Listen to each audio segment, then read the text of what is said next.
If you can make that experience a little bit better, for somebody, they'll enjoy that and they'll remember that. When I was at Coney, I had a situation that was really the kind of a telling point that kind of got me thinking in these terms many, many years ago. It was late at night, and we were really pushing to get an item out the door, trying to identify it for a particular customer. And it was probably a 15-minute call. Finally figured it out. We were able to determine, yes, we can get it out. And the customer on the other end, she says, you're a lifesaver. But more than anything, she goes, I've never had so much fun placing a purchase order. Now, Wow. in a weird way, that was more valuable than the transaction of the sale. Because it was like, okay, here's somebody that at the end of her day was stressing, trying to get Sure. things done because she had to go answer to somebody. Right. And, to be able to accomplish that and to also give a positive experience, that was kind of the beginning of this thing for me. Hello, and welcome to Elevator Tools and Tech, a special series from the Elevator Careers podcast, where we spotlight the latest innovations, tools, suppliers, and technology driving the vertical transportation industry. In each episode, we sit down with the creators, engineers, and solution providers who are helping elevator companies work smarter, safer, and more efficiently. This episode is sponsored by Access Elevator and Escalator Supply, an elevator industry supplier of a wide range of components for elevator and escalator maintenance, repair, and modernization, and by her sister company, Quality Elevator Products, which specializes in the manufacturing and distribution of elevator and escalator parts and accessories. Together, they are more than just part suppliers, they are solutions providers. Now, let's dive in. Welcome to the show. Our guest today is Rick Milefchik, leader of both companies, a seasoned industry leader who's helping his teams navigate supply chain issues, building meaningful partnerships, and delivering real results. Rick, it's great to have you on today. And it's awesome to be here. Great to see you again and talk with you again. Likewise. No, I enjoy every conversation. It's been a few years since we first met, and I'm loving just watching your journey, watching you build these companies, and obviously navigating a lot, some challenges along the way. So I want to talk a little bit more about the growth, about the challenges, and the ways that you're taking those on. Absolutely. So one of the things we talked about in the past, you had mentioned the buying experience as a competitive differentiator. Can you walk us through how your team creates those wow moments for your customers? Yeah, I think not just our group, so many companies have a process. An order comes in, you process the order, and you go through that, you pull it, pack it, ship it, it's done. And you go to the next order. And it is very transactional. And of course, that is what we do. And there's the nature of, necessity out of that. But I want the people in our organizations to look at what a customer does with us and what we do in turn with a customer in a way that they would with their personal lives. That each one of us has a buying practice, whether that be for groceries, whether that be for gas, services, whatever it may be, that drives us to our particular choice of where we go and what is it that does that. And I don't think many people think about that, but it is something that, are we price driven? Do we go because it's the cheapest? Or do we go there because our time is valuable? We can get in and get out. Is it that you walk in and they treat you like a king? Different people have different drivers that draw them to a particular place in their personal life. And I don't think people in the business world are a whole lot different.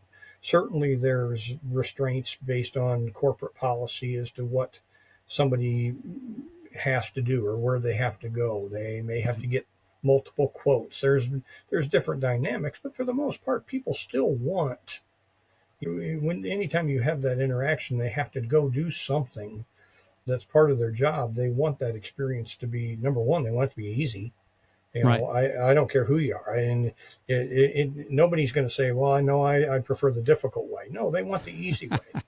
They want it to be easy and they want to be treated well. And they want to have some experience that is relatively positive. Nobody wants to have to spend money on a need. It's one thing to go spend money on something you want. But in our industry, people are buying these things because they need them.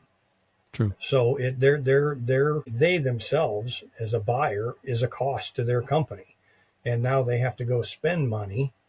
So everything is, theoretically is quickly. Well, man, this is all negative right off the bat, and so if you can make that experience a little bit better, for somebody, they'll enjoy that and they'll remember that. When I was at Coney, I had a situation. It was really one of the kind of a really telling point that kind of got me thinking in these terms many, many years ago. Was it was late at night, and we were really pushing to get an item out the door, trying to identify it for a particular customer.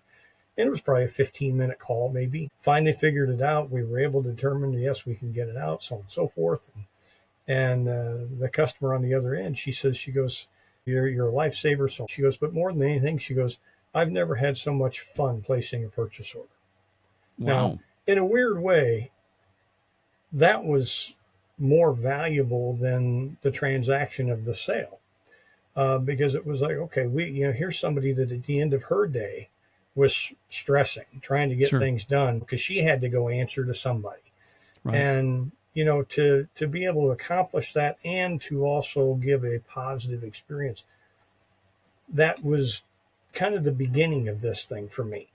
And that's what we want our people. And I don't think we succeed at it every day, every transaction of every day. I think we still have work to do.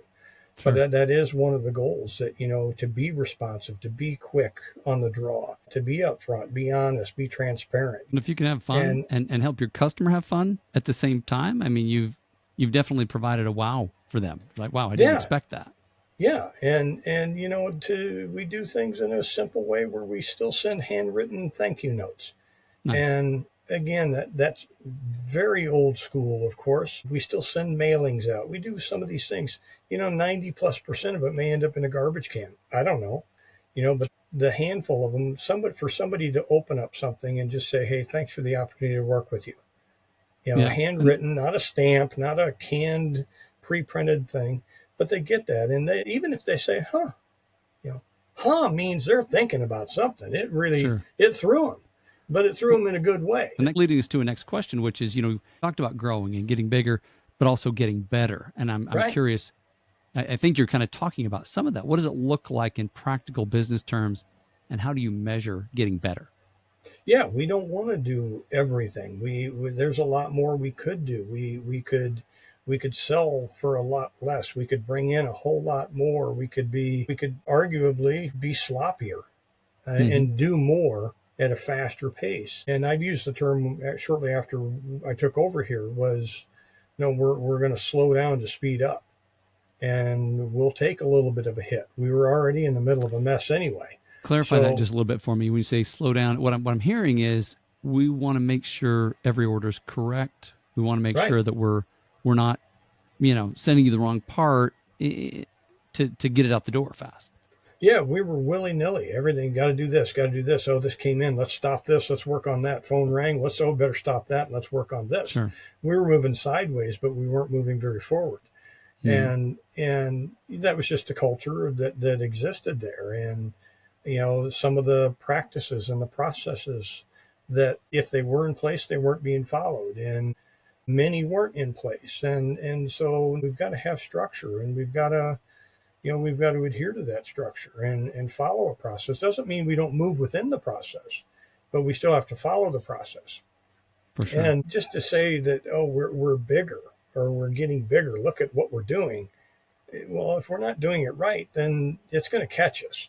And, again, going back to the previous part of the discussion, the buying experience, if we're doing things right and giving people those positive experiences, that traffic back and forth will continue to increase. And so the bigger becomes rather organic, and it just takes place naturally.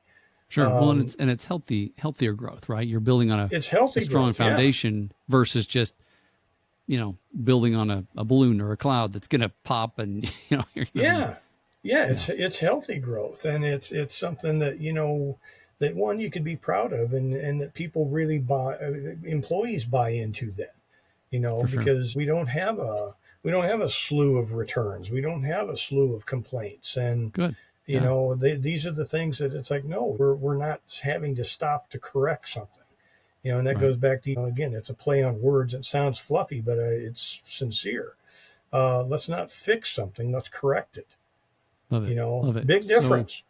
oh yeah, yeah, yeah. I mean, you had mentioned that in previous conversations that COVID really exposed some flaws in the kind of the just in time inventory model, and you had to kind of work around that and shift your own model Oh yeah. to hmm what were some of the things you did to overcome that, if you will. Well, I think the culture that existed was, we had a supplier for this, whatever this Mm-hmm. was, and we had a supplier for that, whatever that was. Well, Mm-hmm. okay, suddenly they fell down, and the mindset was, well, they said we'll get him here. They said we'll get him here. Well, when here never came, well, what do? You got people, our customers who have customers, they really don't give a crap if my supplier can't deliver. It's They're not going to saying, feel. why is Yeah. why is my elevator not running? Yeah. And so they're going to the service company saying, well, then find it somewhere else.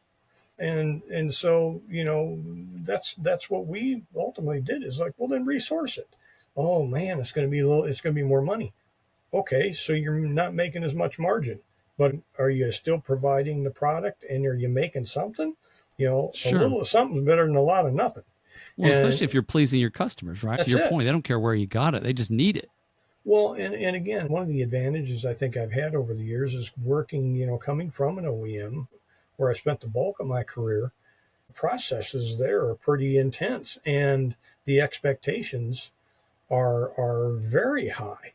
Sure. And when you rely on those customers for a good portion of your revenue, it doesn't take many instances to fail, and they just go somewhere else. Right. And so again, for you've got to survive somehow, and you got to figure out ways to get around where you're at. So yeah, resourcing was one thing, and then figuring out, okay, let's not get ourselves in this situation again. You put your hand on the stove, it's pretty hot. Don't do that. So Right. let's if we need it and we know we're going to use it, then buy it. Let's have it here. Yeah. Yeah. Yeah. So So from an accounting perspective, I'm probably not going to win most favored employee award in any accounting groups right now, mhm. because I love inventory, and I want to have it. And Sure. to me, it's a positive risk to have the inventory versus the negative risk to just live hand to mouth. Right. Because with the mindset, and not the mindset, just the general dynamics in the industry now, people don't have time to wait. They don't carry inventory. Their resources are less and they're fewer, so they're flying by the seat of their pants. And so if you've got it, you're halfway home. And for me, it was okay. We got hit way too many times on poor lead times, not having the material, the finished product, let alone the subcomponents of the finished product. No, I'm not going to do that again. So we'll beef up and buy what we got to buy to improve delivery times. So Yeah. I mean, what I hear is you are taking ownership, rather than pointing out to the ocean and say, oh, you know what, it's 6 weeks out on a boat in the Pacific. You're saying, you know what, we're gonna take ownership for this, and that's something you talked about in our last conversation. Extreme ownership is the hmm term you use yeah, as a core part of your company culture. And I'm curious how that mindset has changed the way not only you but your team handles mistakes or customer issues or just any problem that comes along. yeah, we've invested heavily in our people.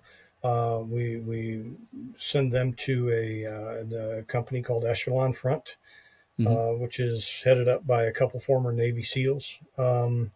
Very kind of a military mindset, but not entirely, because it flows all the way down from whether it be military to business down to your home life. All of it can be affected by that, and utilized. Essentially, what it is no, this is all on me.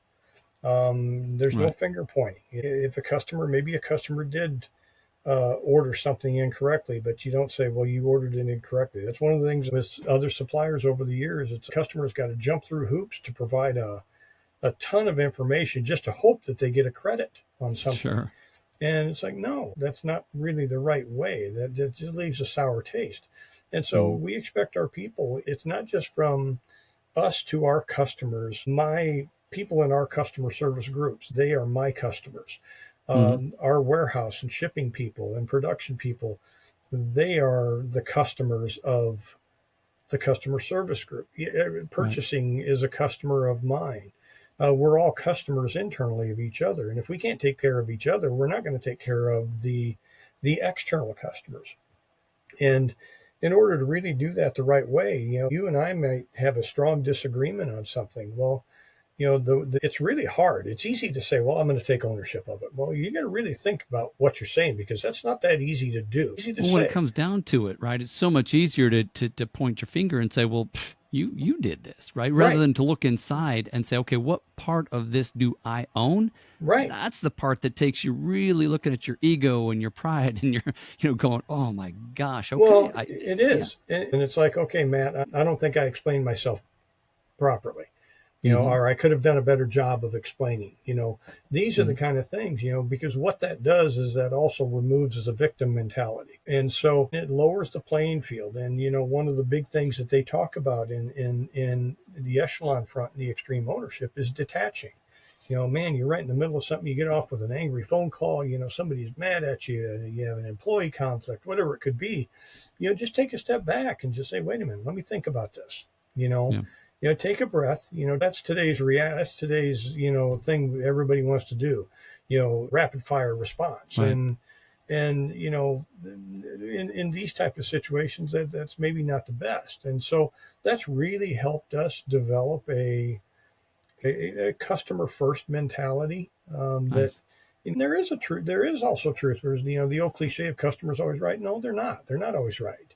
You right, know, but it doesn't mean that you condemn them for any kind of a mistake. It's no. It's like, okay, here's what happened. Here's what I see. What happened? right, Can we agree on X, whatever X is?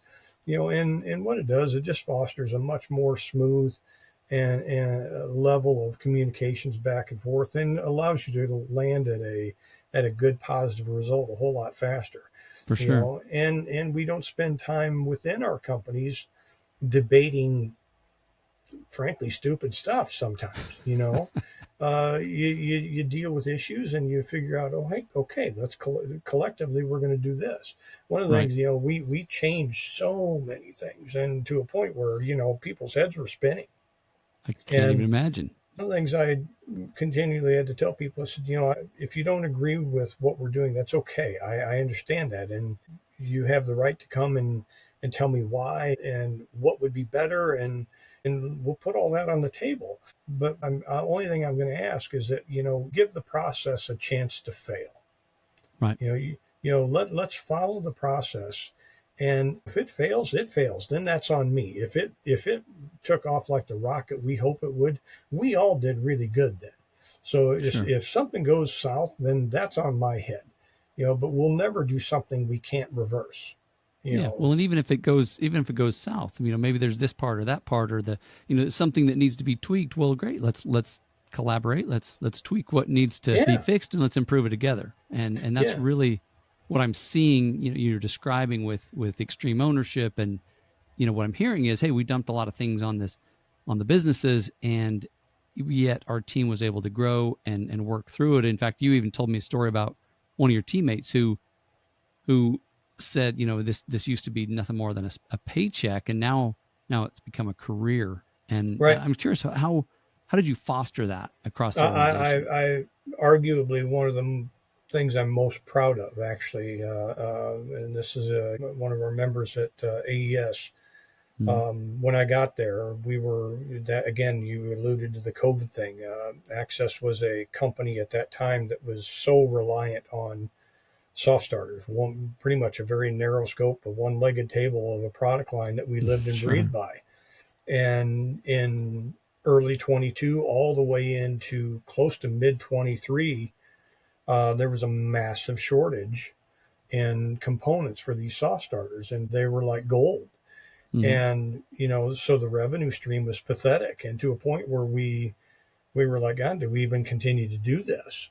Right. And had just a couple young ladies at our office there that were working for us and relying very heavily on them, and both of them pretty inexperienced. And we reinvented ourselves basically with the help of, the quality products, the opening of another office in Las Vegas. And this young lady just grabbed a hold of everything. We Cool. brought her to one of these Echelon Front seminars with us. She took absolute 100% ownership of what went on in that office and had a strong interest and desire to learn. And part of it was is she was new, but okay, you're clearly valuable. You've got a thought process. You've got talents here. Let's capitalize on these talents. What you don't know, let's kind of work on that to where you can get to a point where that also becomes a valuable asset. So we capitalize on the strengths, we disguise the weaknesses, collectively get better, and basically, here's the steering wheel, here's the keys. You drive this bus for me, Cool. and she soared. She's absolutely soared, and I get chills when I think about that conversation of hearing, I love my job. That's And she awesome. says, when I got here, this was just, I needed a paycheck. But she goes, this is just what I want to do. This is my career. And that is like, oh, that's the handout. That means, and that's one of the things I really do want everybody in our organization to be able to draw a line that when they come into the office, that's what they do. When they leave the office and they go home into the to what I view the more important part of their life, whether that's a mom, a dad, a brother, Sure. sister, boyfriend, girlfriend, doesn't matter. That's the Mhm. more important part of their life, you know.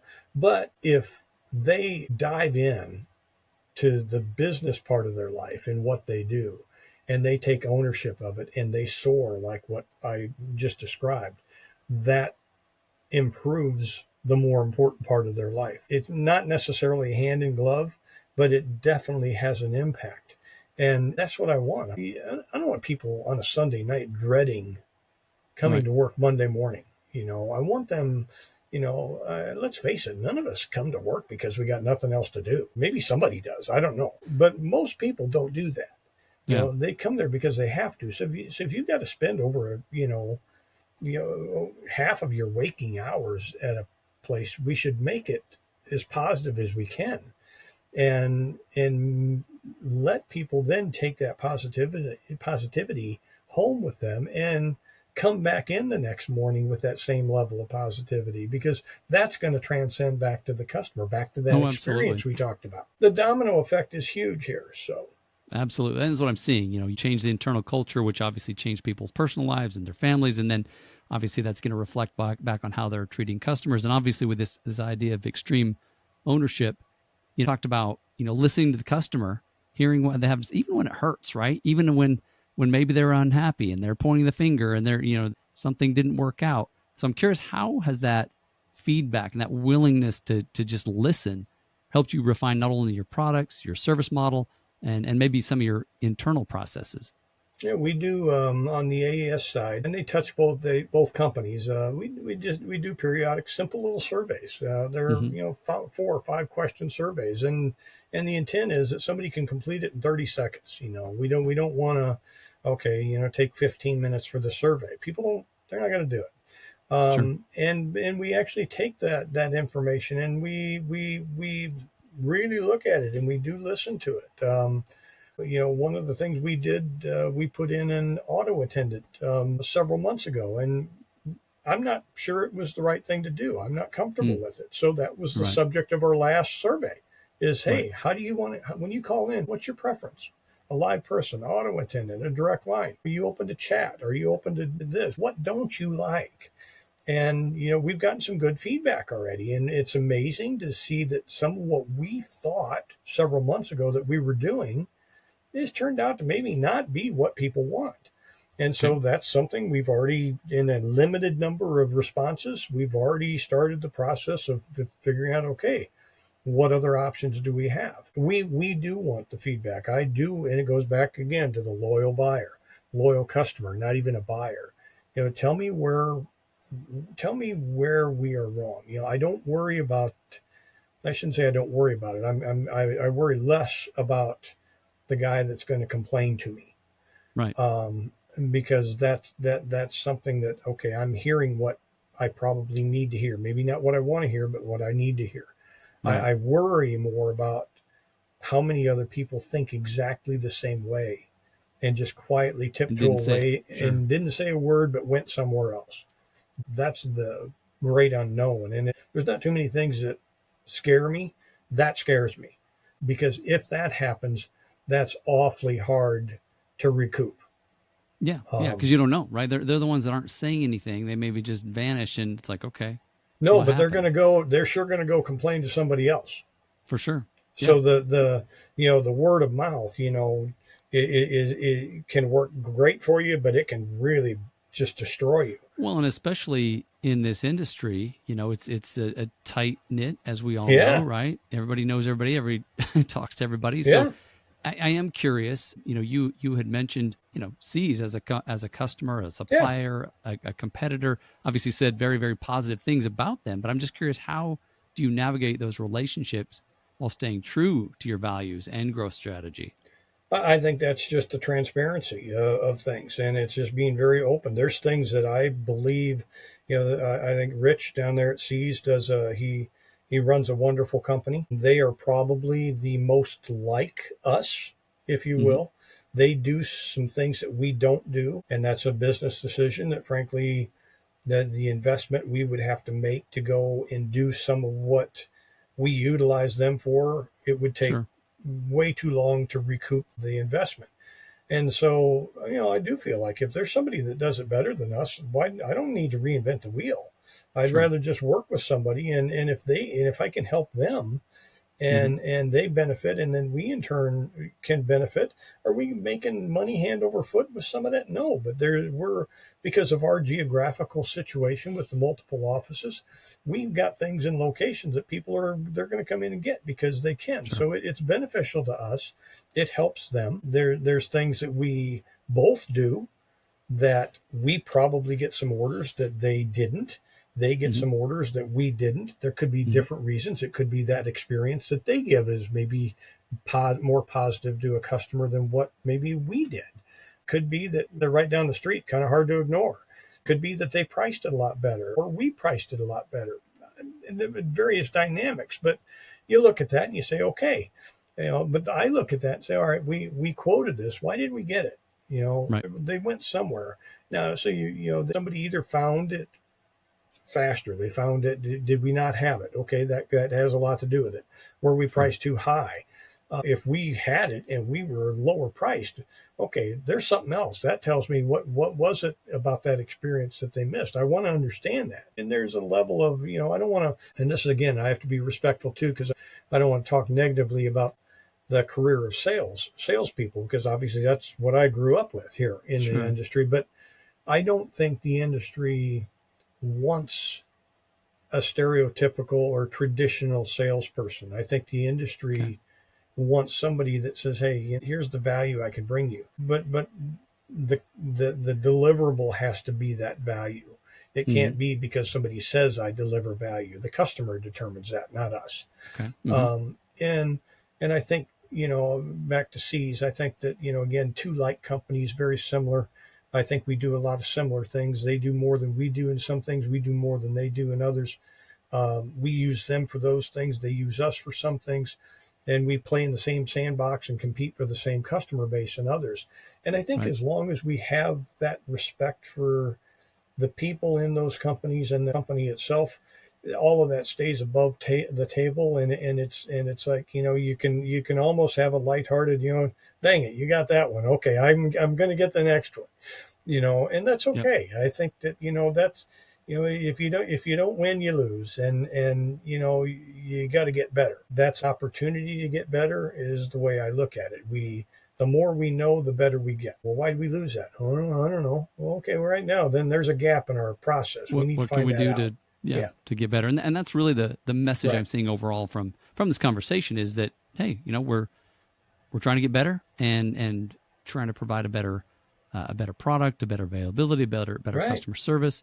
And, it's a journey. We're learning as we go. And, that's, I think that's, it's not like it's a destination, right? It is a journey. It And so you is. It just is. keep going on the And journey. I'm on my 43rd year in this thing, and I learn things every day. I really do. Yeah. And yes, I oversee both of these organizations. I've got a lot going on, but I still place purchase orders and I still process sales Sure. orders. I still talk to customers. I like to do that. I like to take orders and process orders. Um, Nice. that keeps me one engaged at a customer and supplier level. It also gives me a sense of empathy as to what our people are dealing with and what they go Right. through. I want to be able to know how everything that we do, what is the process? Is our system, is it really a smooth, fluid system, or is it really a crappy system? Sure. And everybody's got an opinion, and they'll tell you if you ask them. But you also Right. have to be willing to go and find out. Yeah. And I like that. And by doing that and taking that approach, I'm constantly learning a ton of things, and not just about what we do and about products and people in the industry, but the way the industry is changing and shifting, and what people want, and what we thought they liked, maybe they didn't. What we thought they needed, maybe that's not necessarily as important. We're dealing Yeah. with it on our website right now. We're trying to push as much out there. Well, I've got a fantastic web developer that's talking about all this web language, SEO, and all this other stuff. It means crap to me, but Sure. he keeps telling me, hey, this is important. So I'm trusting that it's important, and he's showing me data that says, okay, yeah, I get it. So Must be. Right. these are Yeah. things, again, 30 years ago didn't matter, 20 years Well, and that ago. leads me to kind of our last couple of questions here. And you hinted at this already. The elevator industry is evolving. There's shorter product life cycles, obsolete Oh, parts, yeah. fewer field resources. What would you say is the biggest challenge your customers face today, and how do you feel like you're stepping up to meet it? You talk about the life cycle side of things. Years ago, a Mhm. product, and I'll go back, when I started at Montgomery Elevator, an escalator was set to last 30, 40 years. And the products inside those escalators, I mean, it would be years upon years before they'd be replaced. For sure. Um, so you had time because of repetition and continuity to learn things. And somebody could describe it. I know what that is. I've seen that 20, 30, 40, 50 times already. Well, now with the life cycle of these things being so short, and look at your phones, how the obsolescence of phones, computers. Right. I mean, we're dealing with a couple things on, making sure we get computers upgraded because some aren't compatible with Windows 11 now. Oh, So wow. Okay. there's these changes in and out of our industry that happen so fast that people don't have the chance to really learn and have a continuity of familiarity with this stuff. Yeah. And so, if we're struggling with that on the supplier side, what is it like for a new generation of industry personnel coming in who, okay, you've got now, there's kind of the shift is kind of taking place in the industry where you've got people For that have sure. been around for many, many years. They've seen all the old stuff. They've seen the new stuff come in. They don't like it, but they know how it works. But now you've got even a whole new collection, both at the field level. And I think a lot of the companies do a great job of training, but all right, are they going to go back and train on an old Mac operator that is being obsolete, that's been obsolete for years and parts are Right. hardly available? Or are they going to tell the sales guy, go modernize, get it modernized? Right. That's the quick answer for everybody. Well, you modernize it. Okay, fine, great. Now, oh, but that one isn't available. We got to go to this model. So the life cycle, we use what we used to call the bathtub effect, and that's kind of, where it comes down and you've got this whole long space of continuity, and then it kind of swings up at the other end Yeah. of the bathtub when things start to change, and then that cycle repeats itself. For Well, sure. that bathtub's getting a lot shorter now, Yeah. and For so sure. it's people don't have the time and the opportunity to learn because of repetition. And then, as I mentioned, the new generation coming into the industry, they don't know what a lot of these, okay, you hear terms of Dover, Westinghouse, Mack, Montgomery, all of these companies that have been swallowed up by somebody else, but there's still a lot of product out there. Okay, who had Dover? Who had Montgomery? So right off the bat, you've got those questions. And, you got a buyer. Okay, where do I go for this? Where do I go for that? And so what we try to do is we're trying to make sure we put as many things out there in as many ways as we can. Yes, we're investing very heavily in our website, knowing that that is the way of the future. And many people, they don't want to talk to anybody. They just want to point and click their way. Okay, tell a mechanic that who just got off of a job and he's got greasy hands, but he's got a catalog sitting in his truck. He doesn't really give a crap about your website. He just wants to pick up that catalog. We've invested heavily in reprinting catalogs, and we still send out catalog mailings and flyers and leaflets. We want to put whatever information we have in our hands or at our disposal in as many differing hands and mindsets as we can. And, the more we can put, if we can put the same thing that's in a paper version, that's in an online version, at the hands of a company that may have somebody that's been there a month or been there 30 years, we've met them at both ends of the spectrum. And we try to, okay, I've seen people where, well, what's the part number? If I can't help you if I don't have a part number. Well, wait a minute. Right.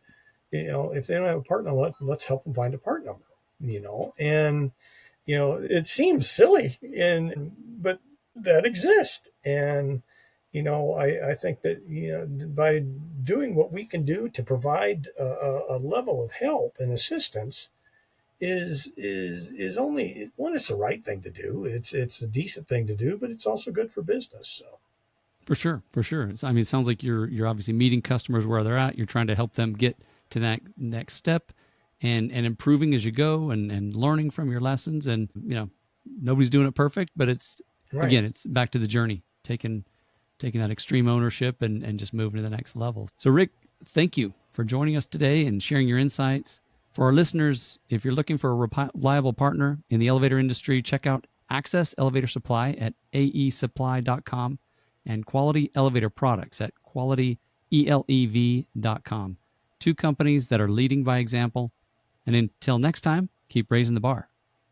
Thanks, Matt. Appreciate it. Thank you, Rick. Thanks again for listening to Elevator Tools and Tech from the Elevator Careers Podcast. And please remember to visit Access Elevator and Escalator Supply and Quality Elevator Products. You can find them at aesupply.com and qualityelev.com. Until next time, stay safe.